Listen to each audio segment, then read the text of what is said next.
चलिए शुरू करें। हम लोग तैयार हैं? आप लोग? आज तो भक्ति का सार आने वाला है, क्योंकि हमने साक्षात समो शरण में बैठे हुए तीर्थंकर परमात्मा के दर्शन किए हैं आज महाभाग्य से।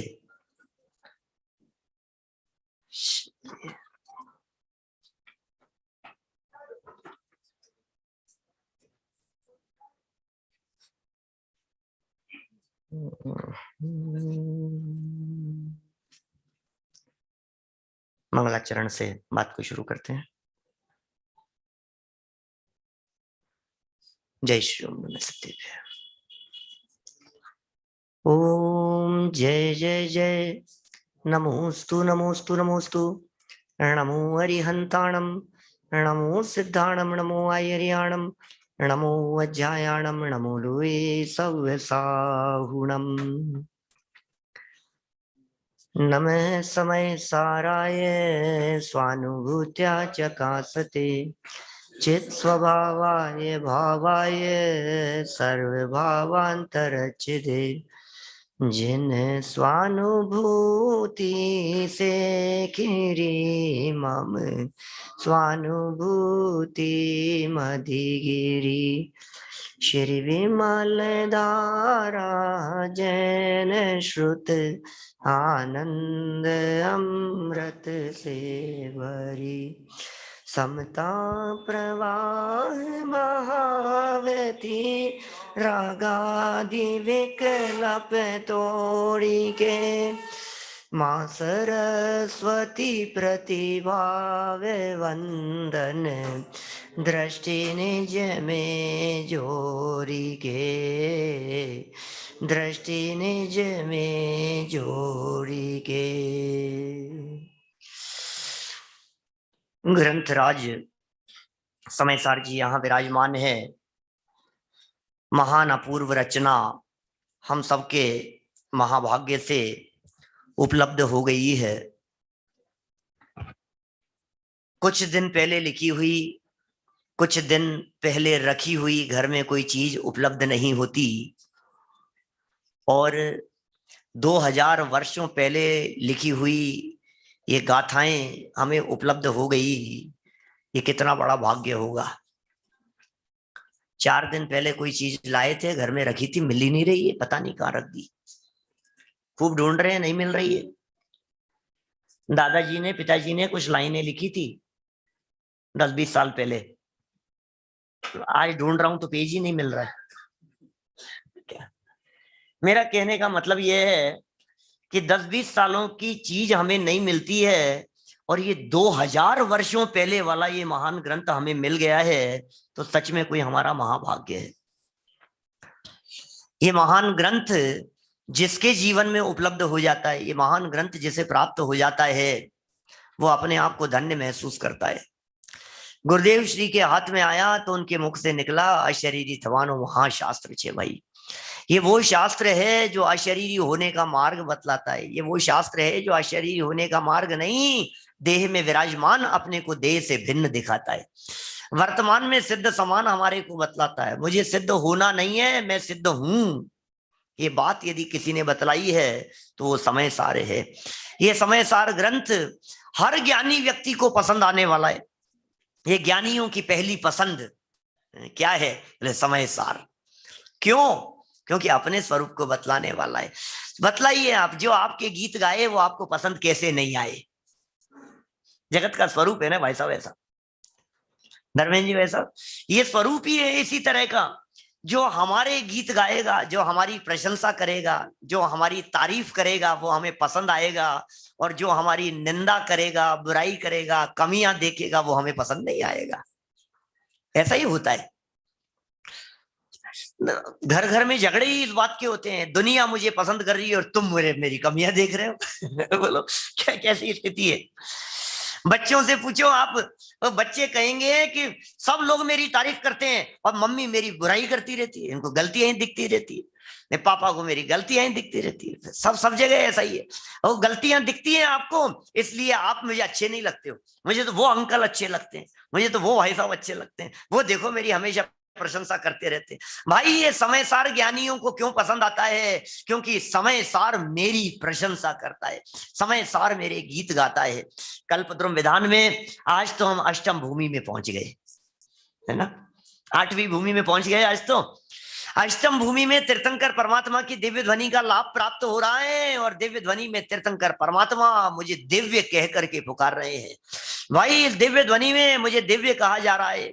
ये परमात्मा, ओहो, 100 इंद्रों की हाजिरी माँ, गणधरनी उपस्थिति माँ, तीर्थंकर परमात्मा एम फरमाए छे। क्या क्या फरमाते हैं भाई कि तुम्हें परमात्मा छो? क्या बद्धा जीव परमात्मा छे, हर जीव परमात्मा है। जरा देखो तो सही ये क्या बातें हैं, ये तीर्थंकर परमात्मा द्वारा कही जाने वाली।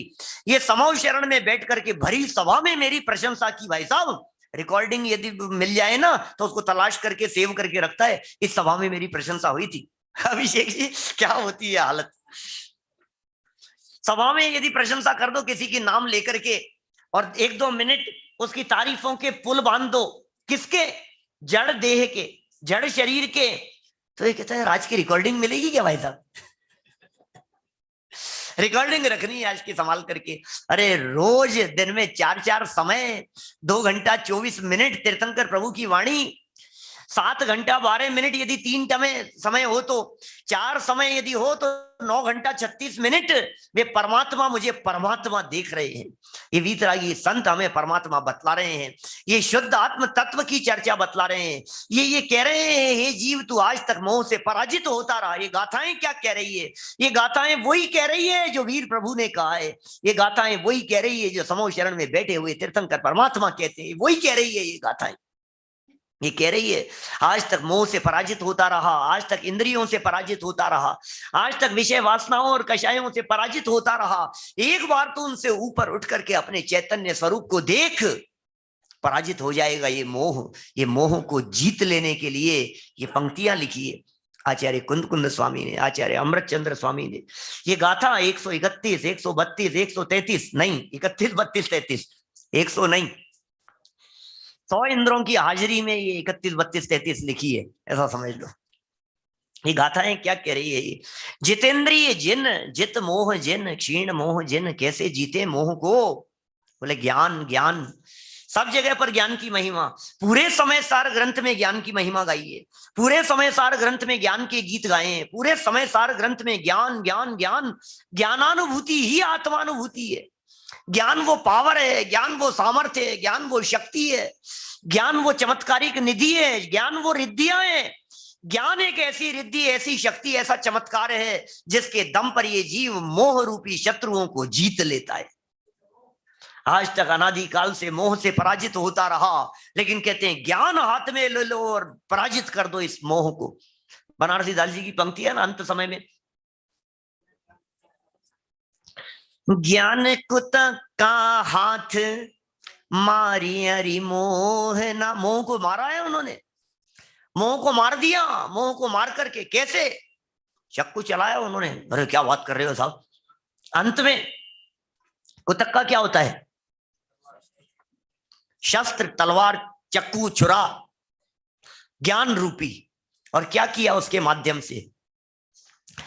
ज्ञान कुत का हाथ मारी अरि मोहना, प्रगट्यो रूप स्वरूप सुअनुभव मोहना।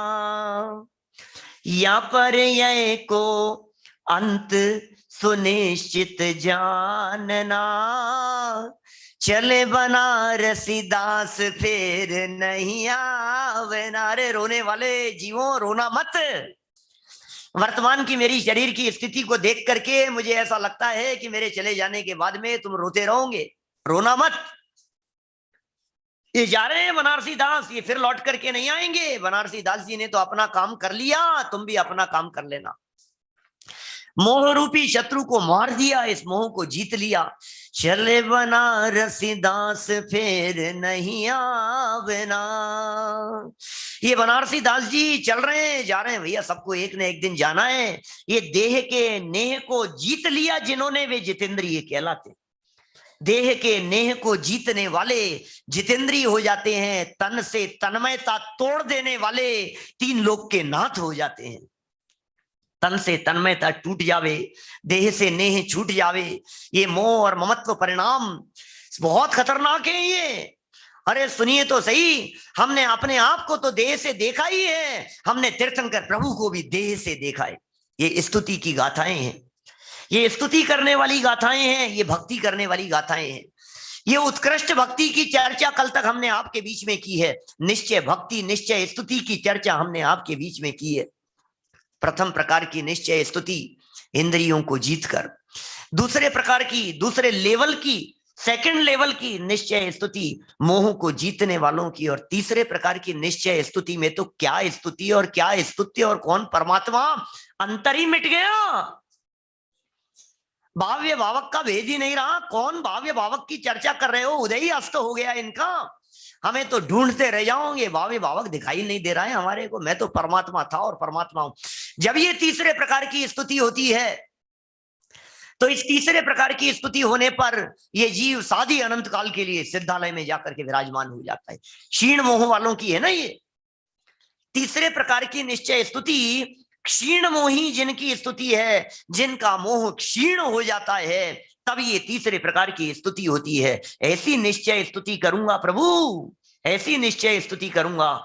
यह अर्घ समर्पण करके प्रभु निज गुण का अर्घ बनाऊंगा, और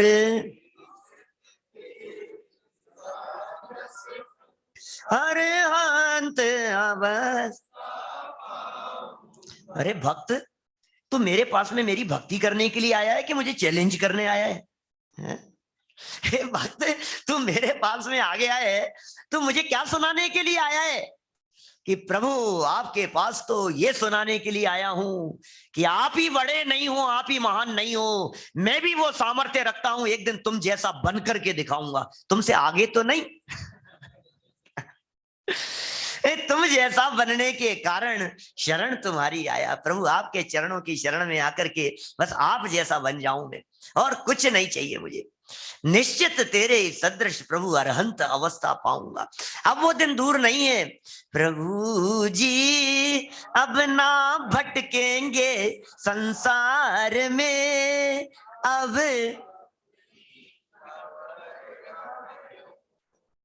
आप तो कह रहे हैं अपनी खबर हमें हो गई, और मैं कह रहा हूं निश्चय स्तुति अब हो गई। जब निश्चय स्तुति कर ली यहां इन गाथाओं के माध्यम से, जब प्रभु आपके असली स्वरूप को देख लिया और अपने स्वरूप को देख लिया, अब भक्ति करना बाकी नहीं रहा। अब तो ये भक्ति क्या करेंगे, भक्ति करने वाले तो भक्त होते हैं, अब मैं भक्ति करने वाला भक्त नहीं, अब तो मेरे अंदर में भगवान बनने का मार्ग शुरू हो गया है। अब कहां भक्ति करता रहूंगा मैं, अब थोड़ी ना पहुंचा लगाता रहूंगा, अब तो लॉटरी खुल गई। अब थोड़ी ना नौकरी करता रहूंगा, अब तो मालिक हो गया, अब तो मैं स्वामी हो गया। अरे दिन बीत गए प्रभो, बीती विभावरी आज क्या, ये तो रात बीत गई, अब वो कष्टों की कारा बीत गई प्रभु, आप मिल गए, आपकी दिव्य ध्वनि मिल गई। एक कैसा समूह शरण में स्वरूप बतलाया। ये जो भक्ति चल रही थी अभी तक, ये जो स्तुति चल रही थी अभी तक, व्यवहार से स्तुति चल रही थी, फिर निश्चय से स्तुति चल रही थी, व्यवहार और निश्चय दोनों प्रकार से बताई गई इस स्तुति का ये समापन अब इन दो कलशों के माध्यम से करते हैं। आगे बढ़ते हैं हम लोग।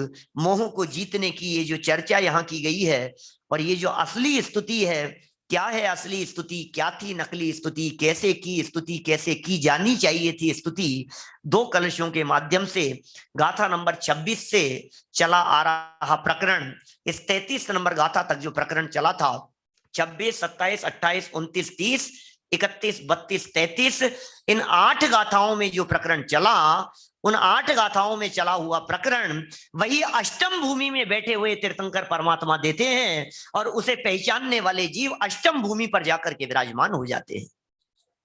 क्या सार है उन गाथाओं का, क्या सार है, वो निष्कर्ष यहां बतलाते हैं। पेज नंबर है 75, समय सार ज्ञायक भाव प्रबोधनी नाम की ये टीका है, और जो नई वाली पुस्तकें जो होगी उनमें शायद पेज नंबर है 82, 82 नंबर का पेज है, चलिए देखते हैं उत्थानी का। पहले इस प्रकार 26वीं गाथा से प्रारंभ हुआ स्तुति का प्रकरण। 26वीं गाथा से शुरू हुआ था। आप लोगों को ध्यान है, कुछ समय सार के पाठी लोग भी बैठे हैं सामने, बड़ा अच्छा लगता है सबको देखकर। समय सार की 26वीं गाथा में शिष्य ने ये कह दिया था, क्योंकि प्रकरण पीछे से ये चल रहा था कि शरीर और आत्मा अलग अलग है, ये भेद विज्ञान कराया जा रहा था। देह जुदा है और आत्मा जुदा है, तन अलग है और चेतन अलग है। तन में चे जुड़ जावे तो चेतन, तो चेतन न्यारा है तन से। ये बातें जब बताई जा रही थी तो शिष्य के चित्त में शंका हुई थी, आप क्या कह रहे हो, शरीर आत्मा अलग अलग है? कौन कह रहा है? ये कह रहे हैं ये परम औदारिक शरीर वाले, परम औदारिक शरीर वाले ये कह रहे हैं कि मैं परम औदारिक शरीर से रहित हूं, तुम मुझे परम औदारिक शरीर से देखते हो, तुम मेरे असली स्वरूप को नहीं पहचानते हो। इसलिए परम औदारिक शरीर से देखना बंद करो और परम पारिणामिक भाव से देखो, परम पारिणामिक भाव से देखो, शुद्ध स्वभाव से देखो। ऐसा दिखाने की चर्चा, मतलब 26वीं गाथा में, मानो वो 26वीं गाथा शिष्य की तरफ से थी। 26वीं गाथा में प्रश्न उठाया था, 26वीं गाथा में अज्ञानी ने अपना पक्ष प्रस्तुत किया था, और 27वीं गाथा से नए विभाग के माध्यम से चर्चा करना शुरू कर दिया। भाई तू नए विभाग को नहीं जानता है, तुम नयों को नहीं जानते हो। सारे झगड़े नयों को नहीं जानने की वजह से होते हैं। नयों को जानो, नया नया नया नया फूलराज, नया मैं पुराना नहीं।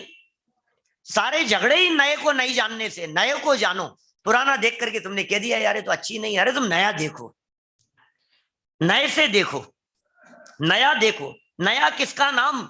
जो आज तक कभी नहीं देखा है उसे देख लेने का नाम है नया देखना। बोलो तुम्हें नया पसंद है कि पुराना पसंद है? बोलो कैसे, तुम्हें क्या क्या पसंद है? नया 9 दिन, पुराना 100 दिन? हमें तो पुराना पसंद है भाई साहब। तो सुनो भाई, तुम्हें यदि पुराना पसंद है तो इस देह देवालय में विराजमान भगवान आत्मा इतना पुराना है, इतना पुराना है, इतना पुराना है कि उससे पुरानी वस्तु इस 3 लोक में कोई दूसरी नहीं है। इतना पुराना है, उससे पुराना और कुछ नहीं। तुम्हें पुराना पसंद है तो सबसे पुराना, सबसे पुराना तो क्या कहें, लेकिन उससे पुराना कोई दूसरा नहीं है। क्यों साहब? इतना पुराना है वो, कोई दूसरी वस्तु 3 लोक में आपको उससे पुरानी नहीं दिखेगी। अच्छा हमें तो पुराना नहीं, नहीं पंडित जी हमें तो नया पसंद है। दुनिया में सब तरह के लोग हैं, हमें तो नया पसंद है। बोले सुनो, यदि तुम्हें नया पसंद है तो इतना नया है, इतना नया है, इतना नया है कि एक समय मात्र भी पुराना नहीं है। प्रति समय की पर्याय में नवीन उत्पन्न होने वाला ये चैतन्य तत्व, ये कैसे तत्व की चर्चा कर रहे हैं यहाँ देखिए। ये दिखा रहे हैं, ये जो स्तुति का प्रकरण प्रारंभ हुआ था 26 नंबरवीं गाथा से, निश्चय व्यवहार स्तुति की विस्तृत व्याख्या के उपरांत समाप्त होता है। अतः आचार्य अमृतचंद्र इस प्रकरण के उपसंहार में 2 कलश चढ़ाते हैं। मंदिर बन गया, कलश चढ़ाओ। शिखर पे कलश चढ़ाओ मारा साथी, मंदिर तैयार हो गया। ये पहले नींव लगाई थी, और नींव में क्या डाल दिया अंदर? बोले व्यवहार स्तुति को तो नींव में डाल दिया, वो तो अंदर चले गई। बोले उसकी तो कीमत ही नहीं है, कोई कद्र नहीं है उसकी, नींव में डाल दो उसको। बोले देखने लायक नहीं है। नींव देखने लायक नहीं होती है क्या? तो नींव देखने लायक नहीं है, व्यवहार स्तुति को तो नींव में डाल दिया अभिनंदन जी भाई साहब। और उसके बाद में दीवारें खड़ी करना शुरू किया। बोले दीवारें खड़ी हुई कौन सी? बोले प्रथम प्रकार की निश्चय स्तुति वाली, ये दीवारें खड़ी हो गई प्रथम प्रकार की निश्चय स्तुति से। और दूसरे प्रकार की निश्चय स्तुति करते हुए वो सुंदर तैयार कर दिया गया ये जिन मंदिर, और तीसरे प्रकार की निश्चय स्तुति करते हुए पूरा जिन मंदिर तैयार हो गया और शिखर तैयार हो गया। कि अब क्या कर रहे हैं अमृतचंद्र स्वामी? बोले सुनो, अब पूरी बात गहराई से समझाते हुए कलश चढ़ा देते हैं। क्या नींव पे टिका है? बात तो सच्ची है, नींव पे टिका है। अरे जिसके जीवन में व्यवहार स्तुति नहीं है उसके जीवन में क्या निश्चय स्तुति होगी? क्या जिसे व्यवहार से तीर्थंकर परमात्मा का स्वरूप पता नहीं है वो क्या निश्चय स्तुति करेगा? जिसे व्यवहार से तीर्थंकर परमात्माओं की गुणों की खबर नहीं है और वो कहे मैं तो आत्मा को जानना है, मुझे तो परमात्मा कुछ नहीं। अरे भाई पहले परमात्मा की भक्ति कर, पहले परमात्मा को जान। परमात्मा को जाने बिना परमात्मा की महिमा नहीं आती, परमात्मा की वाणी की महिमा जब तक नहीं आएगी, ये परमात्मा की जो वाणी है इसका श्रद्धान जब तक नहीं होगा तब तक आत्मा का श्रद्धान नहीं हो सकता है। इसलिए आत्मा के श्रद्धान के लिए प्रभु की वाणी का श्रद्धान, प्रभु की वाणी के श्रद्धान के लिए प्रभु का श्रद्धान। भाई साहब ये सब व्यवहार स्तुति पूर्वक निश्चय स्तुति होती है कि साहब व्यवहार पूर्वक निश्चय। हमने तो आज तक ये सुना है निश्चय पूर्वक व्यवहार होता है। आप क्या उल्टी उल्टी बातें बता रहे हो कि नहीं भाई, पहले व्यवहार फिर निश्चय और फिर निश्चय पूर्वक जो व्यवहार वो सच्चा व्यवहार। क्या कहा? पहले व्यवहार और फिर व्यवहार से आगे बढ़ते बढ़ते निश्चय, फिर जिसके जीवन में निश्चय हुआ अब उसका जो व्यवहार था वो सच्चा व्यवहार, और उसके पहले वाला जो व्यवहार था वो व्यवहार तो वैसा ही है जैसा अभी एक पंक्ति आई थी बड़ी गजब की, आकाश के पुष्प के समान। बिना सम्यक दर्शन के व्रतों को धारण करे, बोले आकाश पुष्प के समान है, कुछ नहीं है, निराधार है, ये अधोगति का कारण है, पतन का कारण है। इस व्यवहार में उलझ करके नहीं रह जावे, व्यवहार से ऊपर उठ करके परम तत्व की प्राप्ति करें। ये सुंदर चर्चाएं इन कलशों के माध्यम से कही जा रही है। चलिए पढ़ते हैं, यहाँ इसका निष्कर्ष बतलाते हुए उपसंहार के रूप में प्रस्तुत किए गए ये कलश। 27 नंबर कलश पुराने समय सार ग्रंथों में 75 नंबर और नई गायक भाव प्रबोधिनी टीका में 82 नंबर पेज, संस्कृत का शार्दुल विक्रीडित छंद। हो क्या गजब है, शार्दुल विक्रीडित छंद ऐसा है ये, क्या शेर जैसा दहाड़ मारने जैसा ये। और क्यों, प्रकरण क्या चल रहा था सुदीप जी भाई साहब? प्रकरण चल रहा था मोह को जीतने का। तो पावर चाहिए क्या? नहीं, क्या मोह को जीतने के लिए ये पावर दिखा रहे हैं। अरे भैया जीव जागा और कर्म ये भाग जाएंगे, ये सारे कर्म, ये शक्ति की बात कर रहे हैं, अंदर की सामर्थ्य दिखा रहे हैं। सुनो जरा शार्दुल विक्रीडित छंद में क्या कहते हैं।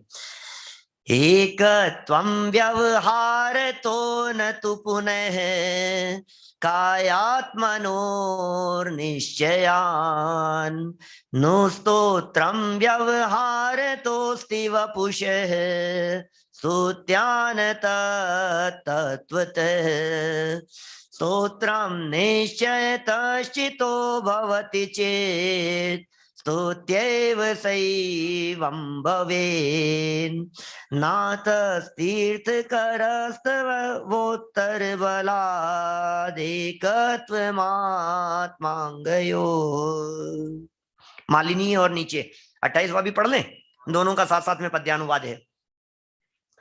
इति परिचित तत्वैरात्मकायैकतायां नय विभजन युक्त्यात्यंत मोक्षादितायाम् अवतरति न बोधो बोधमेवाद्य कस्य स्वरस रभ सकृष्ट प्रस्फुटन्नेक एव।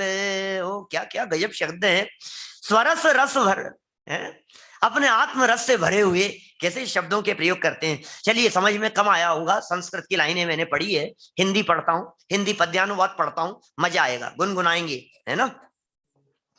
इस आत्मार देह का एकत्व बस व्यवहार से यह शरीर आश्रित स्तवन भी इसलिए व्यवहार से। कितने सुंदर शब्द हैं। इस आत्मार देह का एकत्व बस व्यवहार से यह शरीर आश्रित स्तवन भी इसलिए व्यवहार से। परमार्थ से स्तवन है चिद भाव का ही अनुभवन, परमार्थ से तो भिन्न ही है देह और चैतन्य घन, देह और चैतन्य घन। क्या लिख रहे हैं भाई साहब, ये दादा की पंक्तियां हैं, दादा की है, हमारा चंद्राचार्य देव की पंक्तियां थी, दादा का पद्यानुवाद है 27 नंबर गाथा में, सारा उपसंहार कर दिया, पूरी बात कह दी। यहां इस आत्मा और देह का एकत्व एक है कि नहीं है, ये बताओ। शरीर और आत्मा क्या कहना है, बोलो कहना क्या है? शरीर और आत्मा एक है कि नहीं है? क्या कहें, बोलो पंडित जी साहब, एक है कि नहीं है? समय सार कह रहा है कि हाँ एक है, बोले डरने की जरूरत नहीं है। तो ऐसे घबराहट होती है हमारे को, व्यवहार के वचन बोल देने पर घबराहट होती है हमारे को। पंडित जी साहब वैसे कहना तो नहीं चाहिए, लेकिन ये हमारे बेटे हैं, कहना तो नहीं चाहिए। क्यों नहीं कहना चाहिए? कहने में घबराहट होती है हमारे को, बोलने में ऐसा लगता नहीं पंडित जी क्या सोचेंगे, मैं इनको कह रहा हूं कि हमारे, पंडित जी क्या सोचेंगे कि हमारा है, ये घर को अपना कह रहे हैं, ये दुकान जमीन को अपना कह रहे हैं, पंडित जी क्या सोचेंगे? अरे क्या सोचेंगे, सही सोचेंगे, कह दो, कोई कोई दिक्कत वाली बात नहीं है। पंडित जी भी अपना कहते हैं, बोले ये जैकेट किसकी पहन रखी है पंडित जी? कि नहीं वैसे मेरी तो नहीं है। तो फिर पंडित जी किसकी पहने आए? किसकी है, किसकी है? अपनी तो कही जाएगी, तुम कहने में क्यों डरते हो? कहने में भाषा बदलता है। जुगल जी बाबू जी साहब कहते थे अभिप्राय बदलना था और ये अज्ञानी भाषा बदलता है। बदलना था, अभिप्राय बदलनी थी, मान्यता श्रद्धा बदलनी थी, विश्वास बदलना था, मान्यता बदलनी थी, मिथ्या मान्यता के ऊपर चोट पड़नी थी, और ये भाषा बदलने का प्रयास करता है। और भाषा भी तब तक ही बदलती है जब तक सामने पंडित जी बैठे होते हैं। क्या भाषा भी क्या है, भाषा भी वही आती है, तूने ये नहीं किया, तूने वो नहीं किया, तुझे ऐसा कर लेना चाहिए था। भाषा भी ऐसी फिर निकल करके सामने आती है। भाई साहब ये व्यवहार की भाषा है, व्यवहार की भाषा को व्यवहार वत जान लेना, कोई बात नहीं। ज्ञानी भी प्रयोग करते हैं, मानते कुछ और हैं और कहते कुछ और हैं। या मायाचारी करते हैं क्या ज्ञानी जीव? ये मायाचारी नहीं है, ये वस्तु स्वरूप ही इसी तरह का है। कथन में व्यवहार होता है, व्यवहार के बिना कथन नहीं होते। अरे पांडे राजमल जी साहब तो ये कहते हैं कहना ही व्यवहार है, बोलना ही व्यवहार है। कहां लिखा भाई साहब? भाई साहब के दो ग्रंथ बहुत साथ में रहते हैं हमेशा, मोक्ष मार्ग प्रकाशक और कलश टीका। न तथा लक्षण दिया उन्होंने निश्चय का। निश्चय किसका नाम? बोले न तथा। कि आत्मा कैसा है? बोले असंख्यात प्रदेशी। बोले नहीं ऐसा नहीं है, न तथा। कि आत्मा में अनंत गुण है? बोले न तथा, ऐसा नहीं है। कि आत्मा में अनंत शक्तियां निश्चय से तो है? बोले न तथा। नहीं, क्या बात कर रहे हो, निश्चय से भी शक्तियां नहीं है, निश्चय से भी आत्मा में गुण नहीं है। पंडित जी साहब क्या लिख रहे हैं? निश्चय से भी आत्मा में गुण नहीं है। कि हाँ तुम अकेले गुण देख रहे हो, आत्मा में असंख्यात प्रदेश भी है, आत्मा में अनंत गुण भी है, आत्मा में अनंत शक्तियां भी है, और जो तुम जिस तरह से बोल रहे हो ऐसा नहीं है। आत्मा तो है जैसा है। कि फिर साहब कैसा है? बोले अनुभव करो बस, शब्दों में नहीं कहा जा सकता है। ये शब्दों की विषय वस्तु नहीं है, ये क्या है? भगवान आत्मा, ये त्रिकाली ध्रुव चैतन्य तत्व, ये शब्दों का विषय नहीं है भैया, ये तो अनुभूति का विषय है। ये तो अनुभव में आने वाला तत्व है, ये तो अनुभव में आने वाला पदार्थ है, अनुभव की विषयभूत वस्तु है। क्या बातें लिख रहे हैं यहाँ? आत्मा और देह के एकत्व को व्यवहार से जान लो, कोई बात नहीं, शरीर आश्रित स्तवन कर लो। इस आत्मा और देह का एकत्व बस व्यवहार से, यह शरीर आश्रित स्तवन भी इसलिए व्यवहार से। शिष्य ने प्रश्न किया यदि शरीर और आत्मा अलग अलग हैं तो फिर तीर्थंकरों का ये शरीर से स्तवन क्यों कर रहे हो? क्यों कर रहे हो भगवान की ऐसी स्तुति? क्यों गीत गा रहे हो आप भगवान के? पीछे तो ऐसे ऐसे कलश लिखे थे, जैसे नाचार्य देव ने भी लिखे, अमृत चंद्राचार्य देव ने भी लिखे। तीर्थंकर परमात्मा की स्तुति शरीर के गुणों को आधार बना करके, धर्मेंद्र जी ध्यान होगा आपको, तो शरीर के गुणों का स्तवन किया। वहां सारी स्तुति साहित्य इसी प्रकार का है, पूरा भक्तामर स्तोत्र ऐसा ही लिखा गया है। सारी भक्तियां स्तुतियां, चार मुख दिखते, चार मुख दिखते, चार मुख मुख होते हैं भगवान के। दृष्टा भवंत अनिमेष विलोकनीयम। अच्छा ऐसे ऐसे अनिमेष विलोकनीयम किसको? ऐसे ये स्वरूप जो आप देख रहे हो ऐसे होते हैं भगवान। ये भगवान है, ये भगवान का स्वरूप है। कि हाँ हाँ ये भगवान का स्वरूप है। समव शरण से वर्णन करेंगे, परमौदारिक शरीर से वर्णन करेंगे, देह से वर्णन करेंगे, शरीर में सफेद खून तक का वर्णन करेंगे और महिमा गाएंगे। लो खून से महिमा गा रहे हो, गजब हो गया। खून तो खून है, उससे भी महिमा गा रहे हो कि हाँ, कैसी कैसी स्तुति की है आचार्यों ने। महिमा आती है भाई साहब, शरीर में 1008 लक्षण है। वो परम औदारिक शरीर है, परम औदारिक शरीर, दिव्य शरीर है, अत्यंत सुंदर शरीर है, सुगंधित शरीर है। ये कह रहे हैं शरीर और आत्मा व्यवहार से एक ही होते हैं, एक ही होते हैं। शरीर और आत्मा व्यवहार से एक ही होते हैं। ही ही और भी पढ़ा है अपन ने नए चक्र में, है ना। ही, शरीर और आत्मा एक ही है कि हाँ व्यवहार से। सब ही मत लगाओ, भी लगाओ, भी नहीं लग सकता है। शरीर और आत्मा व्यवहार से भी यदि गड़बड़ हो जाएगी, उल्टा हो जाएगा मामला। यहां नए लगा दिया है ना भाई सौरभ जी, नए लगा दिया यहां। यहां हमने कह दिया व्यवहार से, तो फिर क्या कहेंगे, बोले एक ही है।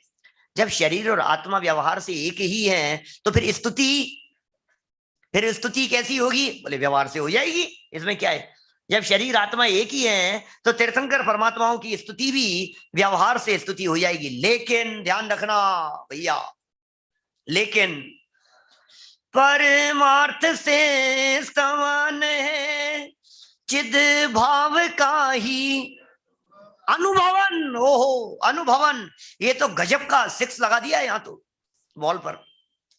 क्या 6 मारा है कि तुम यदि ये समझ रहे हो गलत फहमी में कि शरीर का स्तवन तो व्यवहार से था और अनंत चतुष्टय संपन्न अरहंतों का स्तवन तो निश्चय से होगा, बोले नहीं, ये कह रहे हैं चिद भाव का अनुभवन वास्तव में परमार्थ स्तुति है।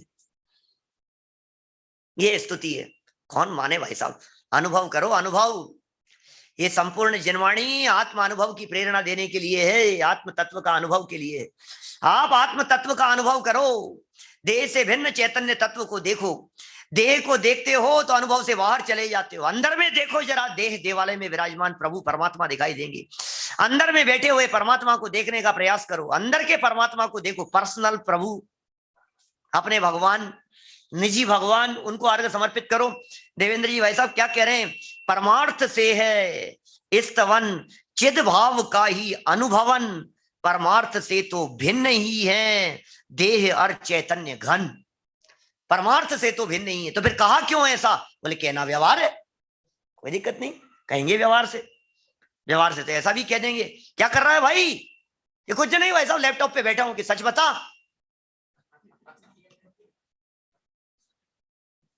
क्या भाई साहब लैपटॉप पे बैठे, सनत भाई बैठते हो कभी लैपटॉप पे, बोलते तो हो, बोलते तो हैं, सच बोलते हो कि झूठ बोलते हो, बोलते, सच ही है, उसमें क्या हो गया।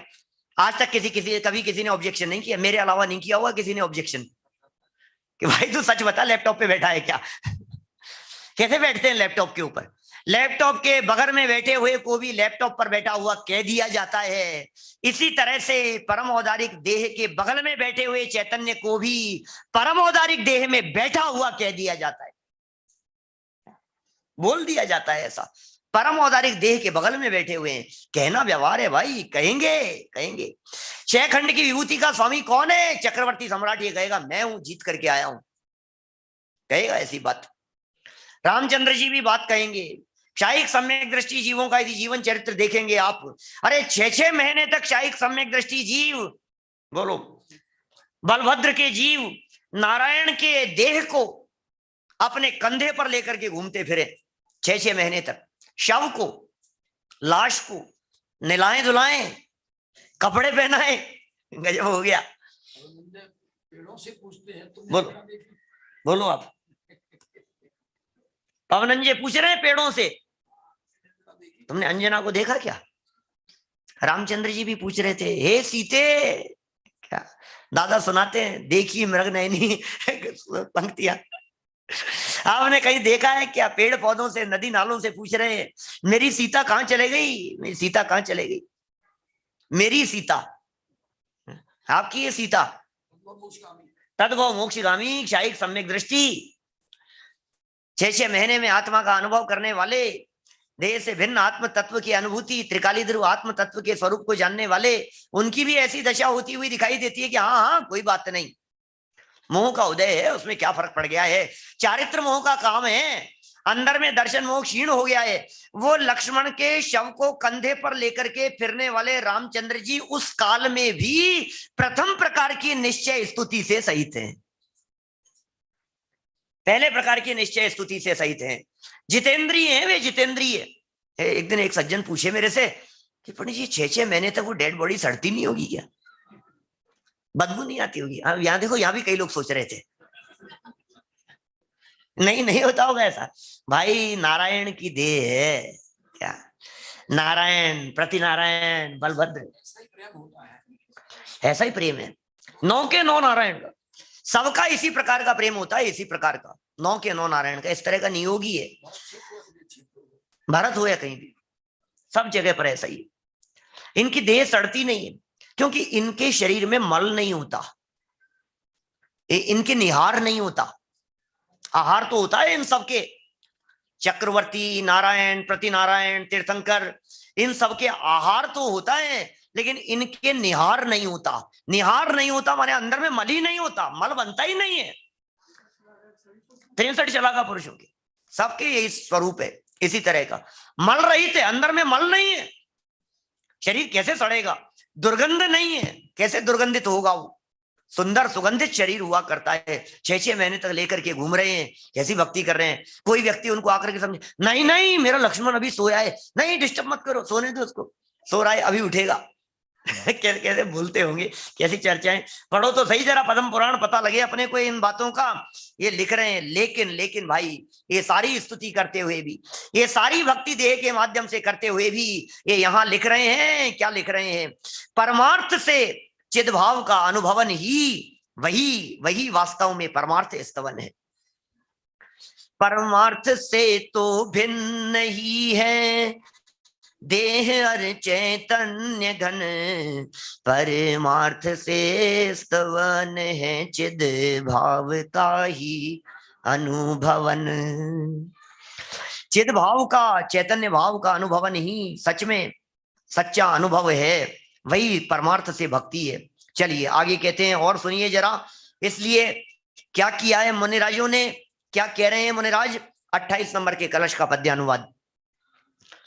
इस आत्मार देह के एकत्व को, इस आत्मार देह के एकत्व को नए युक्ति से निर्मूल ही जब कर दिया तत्वज्ञ मुनिवर देव ने। यदि भावना है भाव्य तो फिर क्यों नहीं सद्बोध हो, भावोल्लसित आत्मार्थियों को नियम से सद्बोध हो, नियम से सद्बोध हो। भावोल्लसित, भावोल्लसित आत्मार्थियों को, अरे जिनके भाव उछलते हैं आत्म तत्व की अनुभूति के लिए, अंदर में जिनके भाव उमड़ते हैं उस आत्म तत्व के अनुभव के लिए, जो लालायित रहते हैं उस आत्म तत्व के अनुभव के लिए, ऐसे आत्मार्थियों को यदि सच में है भावना, हे भव्य जीवों सदी है ये भावना परमार्थ, तो फिर अवश्य होंगे आत्मा के दर्शनों का लाभ। तो क्या, अरे आत्मार्थी भव्य प्राणियों, यदि सच में उस आत्म तत्व के अनुभव करने की भावना है, कहते हैं भावना भवनाशिनी, जाकी जैसी भावना सो तैसो फल पाए। जिसकी जैसी भावना होती है उसे वैसा फल मिलता है। इसलिए कह रहे हैं आचार्य देव ने, यहाँ अमृत चंद्र आचार्य देव ने निर्मूल कर दिया है, जड़ से उखाड़ फेंका है। किसको? आत्मा और देह के एकत्व को निर्मूल कर दिया है। किसको? आत्मा और देह को, आत्मा और देह को अलग अलग कर दिया। आत्मा और देह को अलग अलग नहीं करना है देवेंद्र जी, अलग अलग नहीं करना है, अलग ही है, अलग ही है। क्या बात कर रहे हो आप? किसको अलग करने की बात कर रहे हो? नहीं नहीं साहब, मिला हुए, मिले मिले हुए तो दिखाई दे रहे हैं। अच्छा गेहूं में कंकर मिल गए तो मिले कि नहीं मिले? गेहूं में कंकर नहीं मिलते? आपके आपके यहाँ शुद्ध आते हैं बिल्कुल? हाँ भाई, आपके तो कोलारस की बात ही अलग ही है। गेहूं में कंकर नहीं मिले? आते आते होंगे कभी तो कंकर मिले हुए हैं गेहूं। कंकर मिल जाते हैं, फिर आप क्या करते हैं? उसमें से क्या देखते हैं? यदि अलग नहीं है तो फिर छांटते क्या है आप? अलग नहीं है तो आपको अलग दिखते हैं कि नहीं? अरे ये कंकर, ये कंकर, ये आ गया, इसको अलग कर दो। अलग ही है, अलग ही है। मिले हुए कहे जाते हैं भाई साहब, मिलते तो है ही नहीं। 27वीं गाथा के ऊपर जब चर्चा करते समय, नए चक्र में जब चर्चा करते हैं 7वीं 27वीं गाथा की, तो मैं एक बात कहता हूं कि घर का चक्कर है यार दोनों में, निश्चय व्यवहार में। व्यवहार ने शरीर और आत्मा को मिला देता है, निश्चय शरीर और आत्मा को अलग अलग कर देता है। निश्चय उन्हें अलग अलग करने का काम करता है, व्यवहार ने फिर उनको मिला देता है। क्या झगड़ा है ये कि भाई न तो व्यवहार शरीर और आत्मा को मिलाता है और न ही निश्चय उन्हें अलग अलग करता है। जब व्यवहार ने मिलाए ही नहीं तो निश्चय अलग किसे करेगा? तो फिर ये क्या चक्कर है 27वीं गाथा का? बोले जो मिले हुए देखता है उस दृष्टिकोण का नाम व्यवहार है। जो भिन्न भिन्न देखता है उस दृष्टिकोण का नाम निश्चय है। बस ये देखने के दृष्टिकोण है, वस्तु तो वस्तु है। नए से, युक्ति से, ये कह रहे हैं नयों से, युक्तियों से, तर्क से, प्रमाण से, निक्षेप से, नए से, निश्चय से, व्यवहार से, इनसे हमने आत्मा और देह के एकत्व को जान लिया, फिर निर्मूल ही कर दिया है। कैसे? अभी अभी इसका दूसरे प्रकार का अर्थ भी कर सकता हूं मैं यहां। अभिषेक जी विचारना। एक अर्थ तो ये हो गया, देह और आत्मा का एकत्व जो था उसको निर्मूल कर दिया, एक तो ये अर्थ हो गया। और दूसरा अर्थ मैं ये कर सकता हूं, देह और आत्मा के बारे में ये एक है या अलग अलग हैं, ऐसी जो भ्रांति बैठी हुई थी उसे निर्मूल कर दिया। बोलो क्या अर्थ होना चाहिए? ये 27वीं 28वीं गाथा ये प्रकरण का उपसंहार करने वाली है।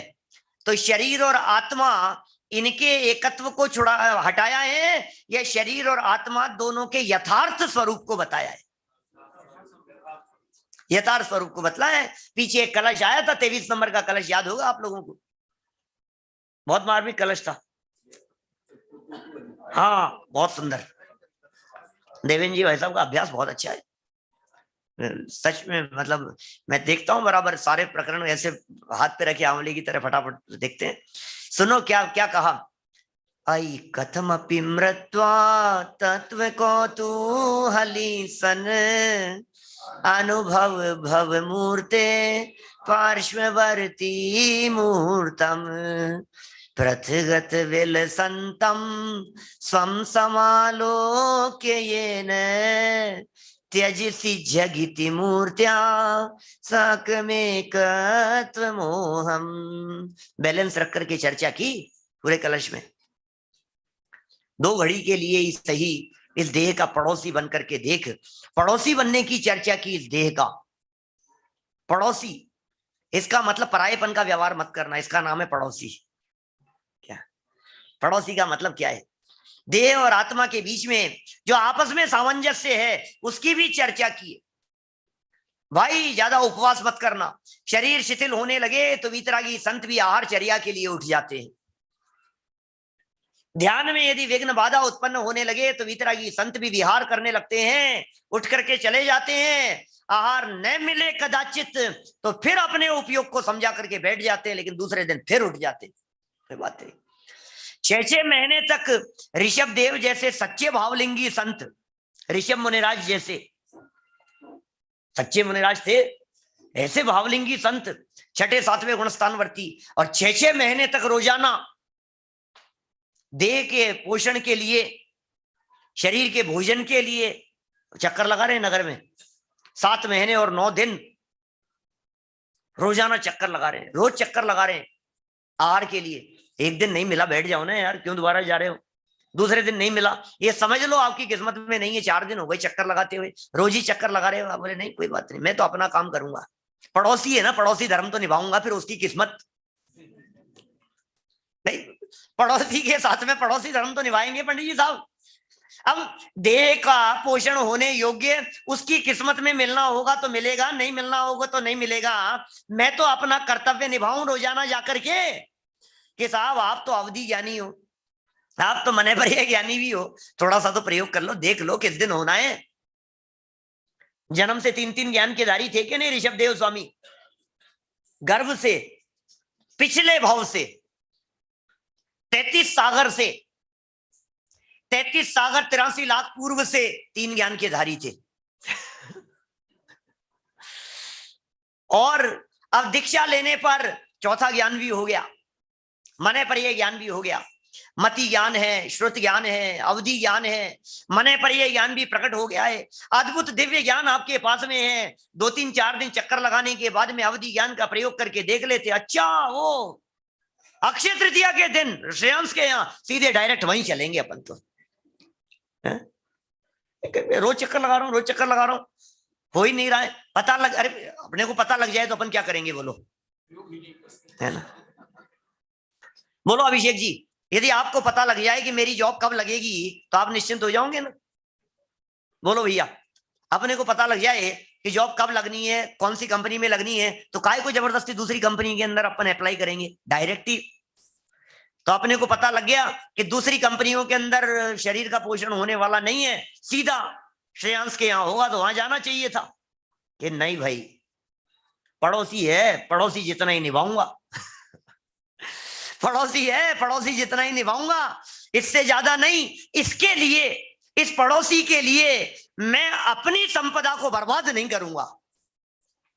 अपनी स्वरूप संपदा को, अपनी ज्ञान संपदा को, अपनी वैराग्य संपदा को, उसे नहीं लुटने दूंगा मैं इस शरीर के लिए। उतना ही निभाऊंगा जितना निभाते हुए 6वां गुण स्थान मेंटेन रह सके, उतना ही निभाऊंगा जितना निभाते हुए अतीन्द्रिय आनंद का स्वाद लेता रहूं, उतना ही निभा पाऊंगा, बस उससे ज्यादा नहीं। ये बैलेंस यहां बतला रहे हैं। ये सब इन गाथाओं के बीच में चर्चाएं आई है, शरीर और आत्मा के संदर्भ में। और अमृत चंद्र स्वामी कह रहे हैं, इस आत्मा और देह के एकत्व को नए युक्ति से निर्मूल ही जब कर दिया तत्वज्ञ मुनिवर देह ने।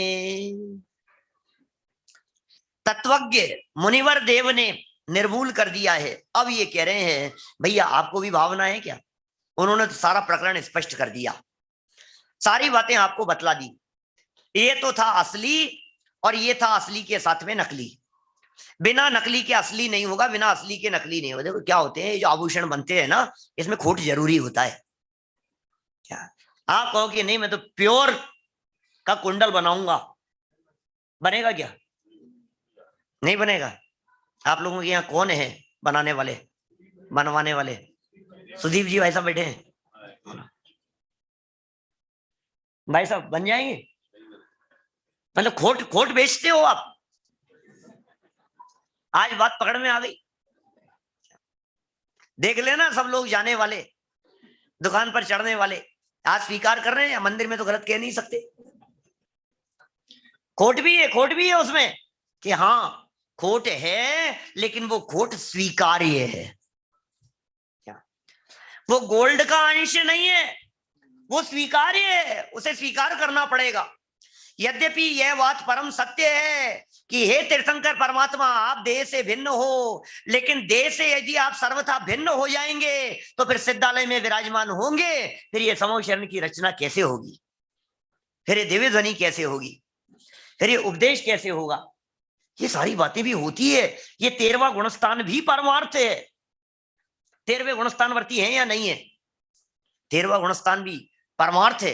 5000 धनुष ऊपर है, ये भी परमार्थ है। कमल से 4 अंगुल ऊपर है, ये भी परम सत्य है। छत्र चमर भामंडल आपके होते हैं, ये भी परम सत्य है। आपको पता है अरंतों और सिद्धों में क्या अंतर है? क्या अंतर है अरंतों और सिद्धों में? अरे कैसे, क्या बच्चों जैसा प्रश्न पूछ रहे हो? अरे हमें तो 50 अंतर पता है, क्या बताएं, क्या बोले? नहीं नहीं, अरे चलो दूसरा प्रश्न, अरिहंत प्रतिमा और सिद्ध प्रतिमा में क्या अंतर है? एक शरीर सहित है और एक अशरीरी है। प्रतिमा भी, सिद्ध प्रतिमा वो जो दिखता है ना, आकार जो दिखाई देता है वो सिद्ध प्रतिमा है। भाई साहब, सिद्ध प्रतिमा की भी प्रतिष्ठा कराई होगी आपने, हैं? ठोस होते हैं, ठोस, ऐसे खाली नहीं होते हैं। खाली बनने लग गई है, ऐसी पोली बनने लग गई है। और वास्तव में जो ये पोली क्योंकि ये जो बन रही है ना, इसकी तो प्रतिष्ठा ही नहीं हो सकती, इस पे तो अंकन्यास ही नहीं हो सकता, ये तो अशरीरी है। और वास्तव में जो ये खाली जो दिखाई दे रहा है आपको, इसमें जो आपको दिख रहा है वो सिद्ध नहीं है, जो नहीं दिख रहा है वो सिद्ध है। क्या भाई साहब, कौन है उसमें सिद्ध, कौन है? सुरेश जी भाई साहब शिवपुरी से बोलो। ये जो दिख रहा है, आकार दिख रहा है, खाली जो खांचा दिखाई दे रहा है हमारे को, इसमें सिद्ध दिख रहे हैं कि नहीं आपको? क्या देख सिद्ध भगवान है कि कहाँ है बताओ? कि बस जहां नहीं है ना वहां से सिद्ध। क्या करें, कई लोग तो उसका भी प्रक्षाल करने लगते हैं, अब किसका हो रहा है पता नहीं। भाई जिनागम में जिन सिद्ध प्रतिमाओं की चर्चाएं की है शास्त्रों में, वहां सिद्ध प्रतिमाएं कही है, ठोस प्रतिमाएं कही है। अकृत्रिम जिनालयों में भी, कल कल्पद्रुम विधान में आपने ध्यान दिया होगा, सिद्धार्थ वृक्ष कहे थे, उनमें सिद्ध प्रतिमाएं हैं। सप्तम भूमि में सिद्धार्थ वृक्ष थे, वहां सिद्धार्थ वृक्षों जहां थे वहां सिद्ध प्रतिमाएं हैं। तो क्या फर्क है अरिहंत प्रतिमा और सिद्ध प्रतिमा में? जिन प्रतिमाओं के आगे अष्ट प्रातिहार्य आदि होते हैं वे प्रतिमाएं अरिहंत प्रतिमा होती हैं, और जहां अष्ट प्रातिहार्य नहीं होते हैं उन्हें सिद्ध प्रतिमा कहकर के पुकारा है। इसलिए अरहंतों और सिद्धों का अंतर करते हुए प्रातिहार्यों की चर्चा की है। तो छत्र चमर भामंडल भारी,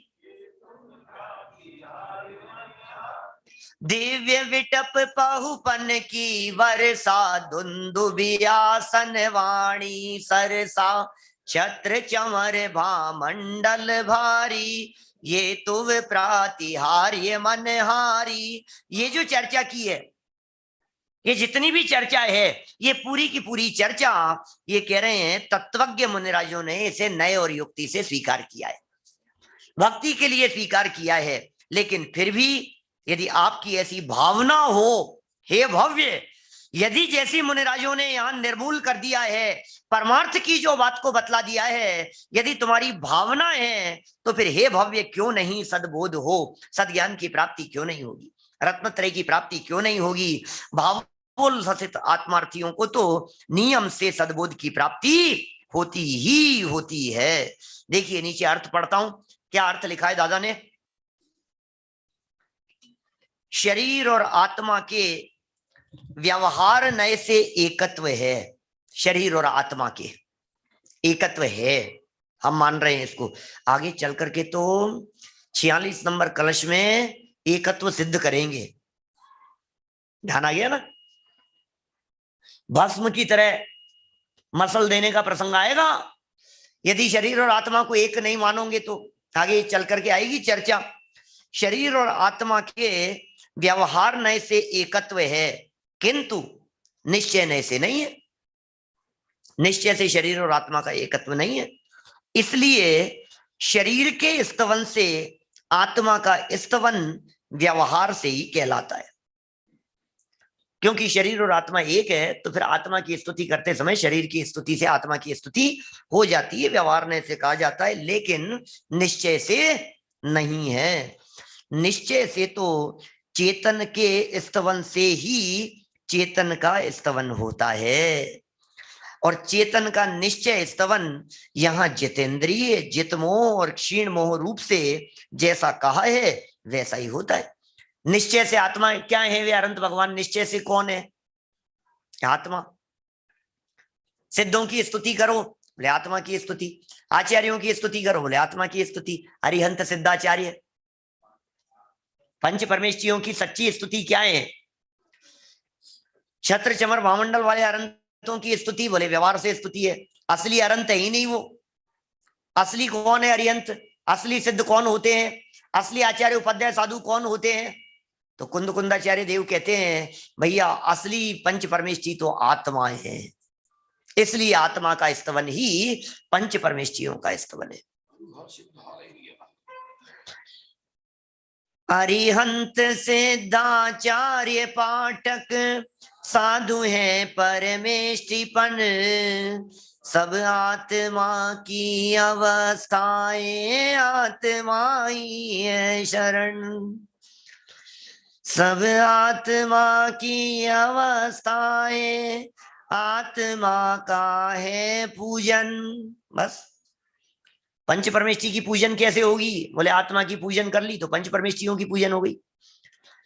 पंच परमेष्ठियों की भक्ति कैसे होगी? बोले आत्मा की भक्ति कर ली तो पंच परमेष्ठियों की भक्ति हो गई, क्योंकि आखिर में है तो आत्मा ही। ये पंच परमेष्ठी कोई और नहीं है, ये पंच परमेष्ठी आत्मा ही है। इसलिए चेतवन का स्तवन ही वास्तव में सच्चा स्तवन होता है। यही कारण है कि निश्चय स्तुति की चर्चा करते हुए जितेंद्रिय, जित मोह और क्षीण मोह जैसा स्वरूप बताया गया।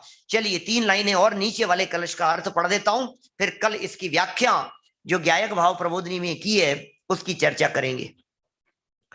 जब तत्व से परिचित मुनिराजों ने, तत्व से परिचित मुनिराजों ने माने भेद विज्ञान वाले मुनिराजों ने आत्मा और शरीर के एकत्व को, आत्मा और शरीर के एकत्व को इस प्रकार नए विभाग की युक्ति द्वारा, नए विभाग की युक्ति द्वारा, बोले भक्ति भी करो लेकिन युक्ति को जान करके करो। जो युक्ति से भक्ति करते हैं उनकी भक्ति सच्ची भक्ति हो जाती है ना। भक्ति मुक्ति दातार, आज अपन ने 24 तीर्थंकरों की वंदना की ना।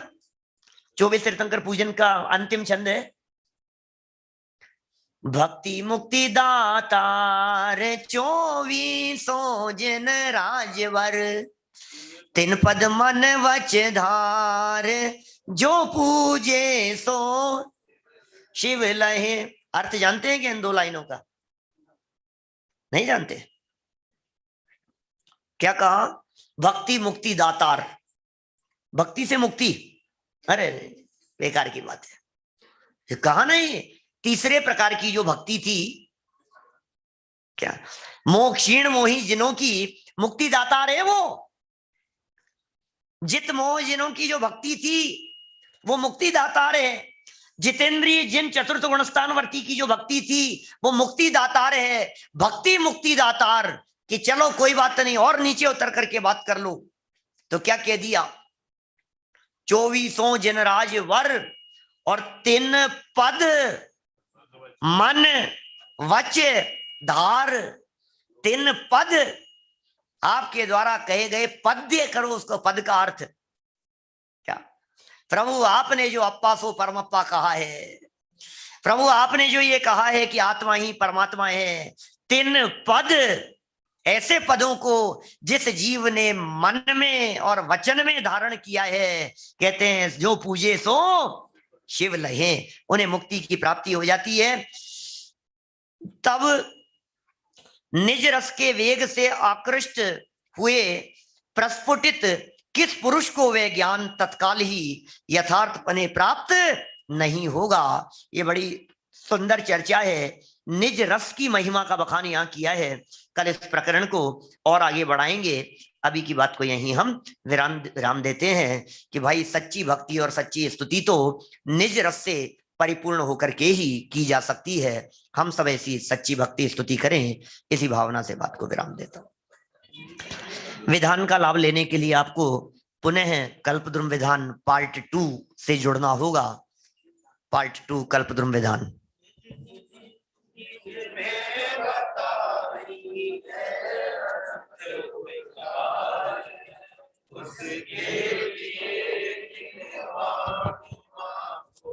वंदना सतवार है, वंदना। 9 बार नमोकार मंत्र।